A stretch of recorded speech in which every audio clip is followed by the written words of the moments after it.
Wow, just look at these beauties. We are so thrilled with the colours of these flowers, these exotic kind of Mediterranean plants that we're enjoying in our pots here in the UK. But I'm struggling here, I need your help.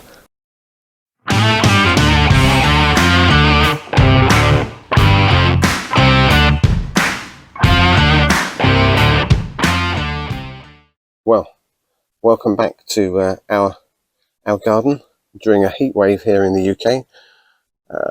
The longest, hottest, driest heat wave apparently since 1976.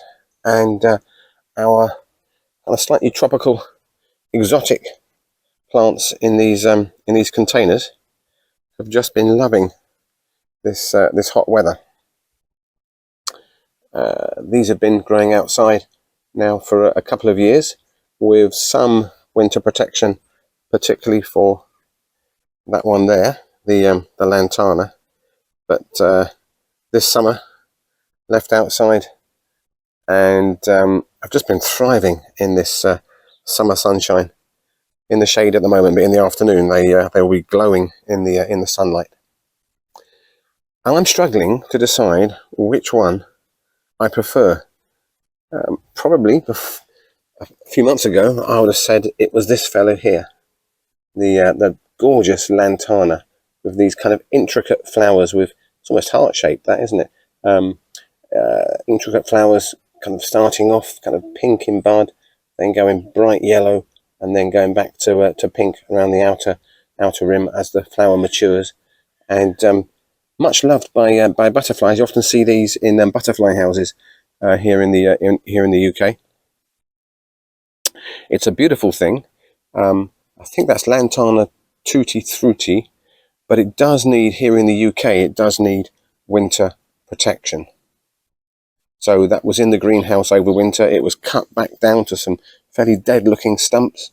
Just had a couple of little kind of green leaves on it back in kind of February time, and gave it a bit of a feed, started to kind of water it a bit more as it started to grow, and then put it outside here in the UK kind of sometime in May, and it's just bloomed and blossomed all the way through probably since June. Loving, of course, the high potash fertilizer that we put on it. This is a Canna Lily, which we've had, I think this is the second year, and we actually left this outside in that pot here in the UK over winter. This kind of corner of the garden is southwest facing, so it's quite a mild corner of the garden. Gets a bit of heat from the house wall there, bit of protection. If we had a really proper cold winter, it probably only went down to about -3, -4 a couple of times. That's centigrade. Here in the UK, if we had a proper cold winter, it would need to go into the porch or something like that to give it some extra protection. And then that dies back down. The important thing to remember with a plant like a Canna Lily, because it's effectively a bulb or a rhizome, it is going to die back down to the stalks, to the roots, and look pretty much dead from I suppose from December through until March time, something like that. So if that happens to yours, don't worry, that's quite normal. You've just got to kind of get it through that cold spell and then wait for the new shoots to start in the spring. What of course you could do is to mulch it. You could wrap the pot in some bubble wrap or something like that. If you haven't got a greenhouse, put it somewhere as warm as possible in the garden. Perhaps mulch the pot, with some bark or something like that. Put some fleece around it. You can get horticultural fleece. Having said all that, here in the UK, South UK, I've had that outside and with very little problem. And then there's this bad boy, which a month or two ago I would have said is not my favourite. It would have been that one. But now I'm struggling. Is it the Canna with this amazing show of flowers? And I can see there's a bee going into the Canna there. The bees certainly love these flowers. This is Eucomis or Eucomis,